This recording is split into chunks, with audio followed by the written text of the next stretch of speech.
लेकिन चाइना के पास भी S-400 है। व्लादिमीर पुतिन भारत आ रहे हैं और 10,000 करोड़ रुपए की ये डील केवल मिसाइल्स के लिए है। 4 रेंज की करीब मिसाइल्स हैं, 250 किलोमीटर, 400 किलोमीटर, और 2 शॉर्ट रेंज जिसमें 48 N6E3 या 48 N6E इस तरीके की मिसाइलें इसमें होती हैं। लेकिन क्या हम अपने आकाश तीर के लिए एक्सपेंडिचर अलग रखें, या फिर फॉर द टाइमिंग ये जो बैकअप है हमारे पास इसे भी अपने पास जमाने की कोशिश रखें? आप इसे किस तरीके से देख रहे हैं इस राइडर के साथ कि रूस यूक्रेन युद्ध के साथ चलते हमारे पास 2 S-400 सिस्टम अभी नहीं आए हैं, तो ये हमारे पास मिसाइलें कब तक आएंगी? Group captain Tapesh Chaudhary. Good evening to all. Rajiv ji, इस डील के ना 3 रीजंस हैं मेनली। पहला, जब हम पहले कभी वॉर्स में बात करते थे एयर डिफेंस की, तो एयर डिफेंस का मतलब होता था पैसिवली रिएक्ट करना, यानी कि जब आपके ऊपर कोई अटैक कर रहा है तब आप उसको अपने आप को डिफेंड कर रहे हो, उसको एयर डिफेंस कहते थे, और ऑफेंसिव फोर्स अलग होती थी। लेकिन अब in real time air defence passive नहीं रहा, ऑफेंसिव एयर डिफेंस हो गया। ऑफेंसिव एयर डिफेंस का मतलब यह है कि जरूरी नहीं है कि जब आपका कोई बॉर्डर क्रॉस करके आपको अटैक करने आ रहा है कोई, तभी आप रिएक्ट करना शुरू करेंगे। आप to take the fight to the enemy air space, क्योंकि अगर वो अपने एरिया में भी उड़ रहा है तब फाइट को वहीं जाए, आप उसको अपने अंदर आने ही मत दीजिए। इसका मतलब है ऑफेंसिव एयर डिफेंस। तो उसके लिए आपको वेपन्स चाहिए। दूसरा जो है कि पहले जो थ्योरी चल रही थी, कुछ समय पहले तक मैं एयरफोर्स में था, जो डिस्कशंस होते थे या जो भी थिंक टैंक्स थे, जब भी हम बात करते थे, हम ये बात करते थे कि फ्यूचर वॉर्स जो भी होंगे अब वो शॉर्ट स्विफ्ट होंगे, यानी कि 5, 6, 7 दिन में वॉर नतीजा निकल के जाएगा। लेकिन रसिया, यूक्रेन और इसराइल के कुछ वॉर्स ने ये दिखा दिया कि शॉर्ट स्विफ्ट हो सकते हैं, जैसे ऑपरेशन सिंदूर में हुआ, पर उसमें ऑब्जेक्टिव डिफरेंट थे। लेकिन हमें लॉन्ग वॉर्स के लिए भी तैयार रहना पड़ेगा, और लॉन्ग वॉर मतलब 5 साल। अभी कुछ दिनों पहले डिफेंस मिनिस्टर ने भी ये स्टेटमेंट दिया था कि 5 दिन नहीं, हम 5 साल के लिए भी तैयार रहेंगे। तो उन वॉर्स के लिए आपको सबसे ज्यादा रिक्वायरमेंट होगा सप्लाई ऑफ वेपन्स का। ब्रह्मोस फैसिलिटीज एक्सेट्रा उसी के वजह से हो रहा है।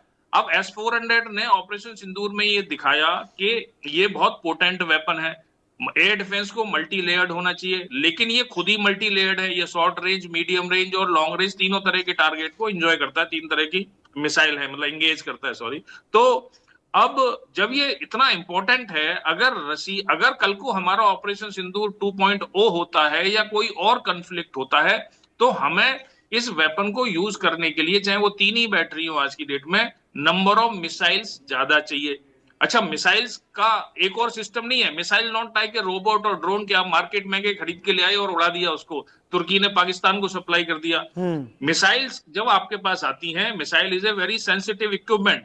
मिसाइल की स्टोरेज कैपेसिटी आपके पास होनी चाहिए, ठीक है, उसकी फिजिकल सिक्योरिटी आपके पास होनी चाहिए, उसका लाइफ स्पान होता है अगर आप उसको करेक्ट टेम्परेचर और करेक्ट सिनेरियो में स्टोर नहीं करते हैं, और उसको एयर थ्रेट और फिजिकल सिक्योरिटी एक्सेट्रा देना पड़ता है। तो जब आपके पास मिसाइल्स होंगी तो उनका स्टोरेज भी होना चाहिए, जहां से फिर उनका वहां से निकाल के एयर बेस तक, जहां पे आपकी बैटरीज है वहां तक पहुंचाने का सिस्टम होना चाहिए। आप ओपन में स्टोर नहीं कर सकते, आपको अंडरग्राउंड स्टोरेज फैसिलिटी चाहिए जो एटलीस्ट एक हैवी बॉम्ब या हैवी मिसाइल से आपको सुरक्षा दे सके। तो और आज की डेट में हमारे पास अच्छी air defence missile indigenously develop नहीं हो रही हैं। आपके प्रोग्राम में ही कुछ दिनों पहले प्रोजेक्ट कुशा के बारे में बात हुई थी। कुशा एक बहुत अच्छा प्रोग्राम है, वाला बहुत अच्छा वेपन है। अगर मैं ये कहूंगा कि बेहतर नहीं है S-400 से, तो उससे कम भी नहीं है, सिमिलर लाइंस पे बना है। लेकिन उसकी जो डिलीवरी, उसमें भी 3 तरह की मिसाइल है, M1, M2, M3, लेकिन उसकी जो डिलीवरी एक्सपेक्टेड है वो 2028 के बाद ही है, तो प्रॉब्ली इन 2029। तो हमें जो 3-4 साल का गैप है उसको फिल करने के लिए ये जो मिसाइल्स हैं इसकी जरूरत है।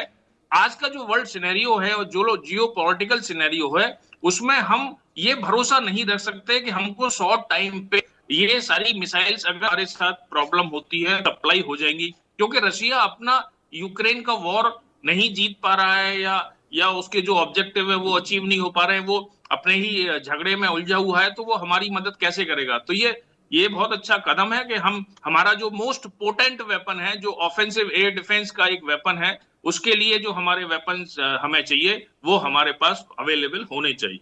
राजीव। वाकई